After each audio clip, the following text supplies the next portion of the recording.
एक केरल के कब्रिस्तान वो जैसे ही ऊपर वो जैसे ही ऊपर आया, सीधे कब्रिस्तान के बाहर भागते हुए चला गया। उसे समझ आ गया था कि उसे ऊपर खींचने वाला उसका अज़ू ही था। इसी के लिए कहते हैं कि जो आपसे सच्चा प्यार करता है वो आपकी देर के बाद भी मदद करता है। जैसे ही ऊपर आया, सीधे कब्रिस्तान के बाहर भागते हुए चला गया। उसे समझ आ गया था कि उसे ऊपर खींचने वाला उसका अज़ू ही था। इसी के लिए कहते हैं कि जो आपसे सच्चा प्यार करता है वो आपकी देर के बाद भी मदद करता है। ही ऊपर आया, सीधे कब्रिस्तान के बाहर भागते हुए चला गया। उसे समझ आ गया था कि उसे ऊपर खींचने वाला उसका अज़ू ही था। इसी के लिए कहते हैं कि जो आपसे सच्चा प्यार करता है वो आपकी देर के बाद भी मदद करता है। आया, सीधे कब्रिस्तान के बाहर भागते हुए चला गया। उसे समझ आ गया था कि उसे ऊपर खींचने वाला उसका अज़ू ही था। इसी के लिए कहते हैं कि जो आपसे सच्चा प्यार करता है वो आपकी देर के बाद भी मदद करता है। कि चुड़ैल की डरावनी कहानी। एक बार की बात है, केरल के एक छोटे से शहर में सुल्तान ने एक पवित्र कब्रिस्तान का नाम रखा था। ऐसा कहा जाता था कि उस कब्रिस्तान में विभिन्न प्रकार की अलौकिक शक्तियां निवास करती थी। एक अजीब रात को बिली, लूसी और रोहित तीन दोस्त कब्रिस्तान के किनारे पर मिले। अचानक हुए कब्रिस्तान से भयानक फुसफुसाहट की आवाज सुनी गई। आवाज कहाँ से आ रही है यह देखने के लिए वे हाथ में कोच लेकर सावधानी से कब्रिस्तान के गेट से अंदर घुसेड़े। जैसे ही वे कब्रिस्तान में घूमे, हवा तेज गति से चलती रही। अचानक उन्होंने एक इंसान को मकबरे के पास घूमते देखा। वो उदास और खोया दिखाई दिया, इसलिए बिली, लूसी और रोहित उसके पास आए और पूछा कि तुम कौन हो और इतनी रात को यहाँ क्या कर रहे हो। तो उसने जवाब दिया कि मैं एक आत्मा हूँ और मेरा नाम अकबर है। अकबर ने उन्हें उस भयानक अभिशाप के बारे में बताया जो इस कब्रिस्तान की सभी आत्माओं को परेशान करता था। हर रात एक प्राचीन चुड़ैल जगती थी और कब्रिस्तान पर जादू करती थी और अकबर जैसे मासूम सपनों को अपनी गोद में लेकर बैठी थी। अभिशाप को तोड़ने का एकमात्र तरीका कब्रिस्तान के पीछे जंगल में एक पेड़ के नीचे की जगह बनी मंत्र पुस्तक को अंधा कर दिया गया और आधी रात से पहले उसे नष्ट करना था। मैजिक बुक डिस्कवरी की दृढ़ संकल्प लेकर बहादुर टिकड़ी अपने मिशन पर निकल पड़ी। उन्होंने अंधेरे में मकबरों के बीच के रास्ते जंगल में जाने के लिए कहा और इस बात का ध्यान रखा कि आराम करने वाली तस्वीरों को परेशान न किया जाए। रास्ते में एम बोन्स नामक एक शैतानी छोटे स्केल का सामना करना पड़ा, जो उन्हें जादू की किताब में मदद करने के लिए तैयार किया गया था। वह उन्हें एक पुराने आम के पेड़ के पास ले गया और कहा, इस पेड़ के पत्ते सब अपने पास रख लो। अगर ये कागज फाके पास रहे तो वो विज़ कुछ नहीं कर पाएगा और ये पत्ता आपकी जादुई किताब मदद हासिल करने में मदद करेगा। वह कंकाल कब्रिस्तान से बाहर की ओर चला गया। आम के पत्तों को अपनी टोपी में लेकर थ्री फ्रेंड्स मैजिक किताब खोजने लगे। बहुत डिस्कवरी के बाद जंगल में एक झील के अंदर कुछ छमता हुआ दिखाई दिया। रोहित को तैरना आता था तो वह झील के अंदर की तरफ चमकता हुआ बॉक्स ले आया। जैसे ही आम के पत्ते को बॉक्स के ऊपर रखा वैसे ही बॉक्स खुला और चमचमाती जादुई किताब बाहर निकली आई। आधी रात करीब आए ही वे तीनों अपने हाथों में जादू की किताब लेकर श्राप को तोड़ने के लिए कब्रिस्तान की तरफ बड़े हो गए। कब्रिस्तान में उन्होंने किताब को खोला और एक प्राचीन मंत्र का पाठ किया।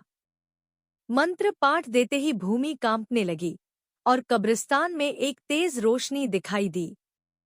वह चुड़ैल जाग गई और उसमें तब्दील हो गई, लेकिन उसकी शक्ति धीरे धीरे खत्म हो रही थी। उसने बिली, लूसी और रोहित को मैजिक बुक इमेजिंग से रोकने के लिए अपनी मैजिक शक्ति का प्रयोग किया, लेकिन उन तीनों पर कोई असर नहीं हुआ। क्योंकि तीनों के पास आम के पत्ते थे जो अपनी रक्षा कर रहे थे। धीरे धीरे चुड़ैल की सारी शक्ति खत्म हो गई और चुड़ैल भस्म हो गई। इसी तरह बिली, लूसी और रोहित ने कब्रिस्तान में फंसी हुई तस्वीरों को मुक्त कराया और कब्रिस्तान में फिर से शांति छा गई। 2. इकबाल की real life horror story. Real life कब्रिस्तान। इकबाल की डरावनी कहानी। ये कहानी है इकबाल की, एक 16 साल का बच्चा जो अपने बेटे के साथ एक छोटे से बच्चे में रहता था। इकबाल के पिता बीमार थे। इकबाल को ही काम करने के लिए घर ले जाया जाता था। एक दिन अचानक उसका आशियाने से कुछ ज्यादा ही पैसा निकल गया और उसका आशियाने का देहांत हो गया। इकबाल की मदद करने वाला नहीं था। इशाली इकबाल खुद अपनी कब्र को कब्रिस्तान ले गया। वो अकेले ही अकेली रह रही थी। कब्र खोदते खोदते कब 2 से शाम और शाम से रात हो गई, उसे कुछ पता ही नहीं चला।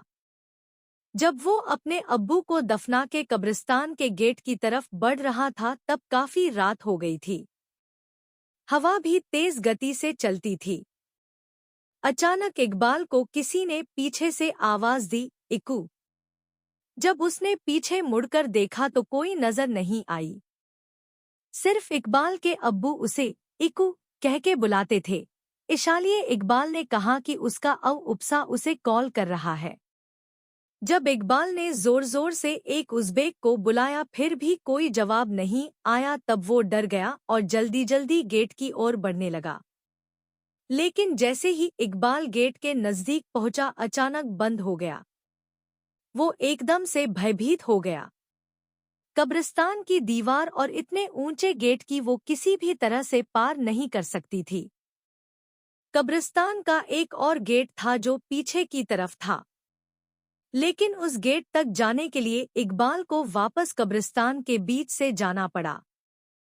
किसी प्रकार की टिकटॉकर वह अन्य गेट तक जाने का निर्णय।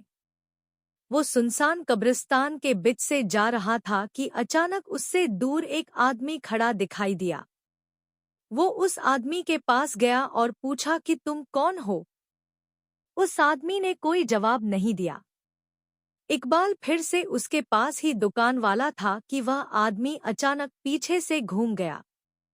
उनके दोनों आंखें लाल थे और इकबाल टूटे हुए दिख रहे थे। ये देखकर इकबाल जोर से चिल्लाया और थप्पड़ लगा। भागते भागते वो एक पेड़ के पास रुका और किसी तरह पे रात गुजरात ने फैसला किया। कुछ ही देर में उसकी चारों तरफ कोहरा छाने लगा। अचानक उसने कोहरे में एक औरत को भागते हुए देखा। उस औरत के पीछे एक बच्चा भी भाग रहा था और उस बच्चे के पीछे एक और औरत भाग रही थी। लेकिन वो औरतें भागते भागते अचानक रुक गईं और इकबाल की तरफ आ गईं। जैसे ही कोहरा ने उस महिला का चेहरा इकबाल को साफ साफ दिखने लगा। उस महिला को देखकर इकबाल की रोंगटे हो गई, मानो जैसी महिला सालों से उस कब्रिस्तान में दफन हो गई। वो औरत इकबाल के करीब आ रही थी और इकबाल धीरे धीरे पीछे हट रहा था। अचानक इकबाल का पैर फिसला और वो एक कब्र में जा गिरा। कब्र इतनी गहरी थी कि वो वहां से निकल भी नहीं पा रहा था। उसे लगा कि कोई जमीन उसे अंदर खींच रही है। जब वो पीछे मुड़ा तो देखा कि औरतें उसे खींच रही है। उसका आधा शरीर जमीन के अंदर जा गिरा।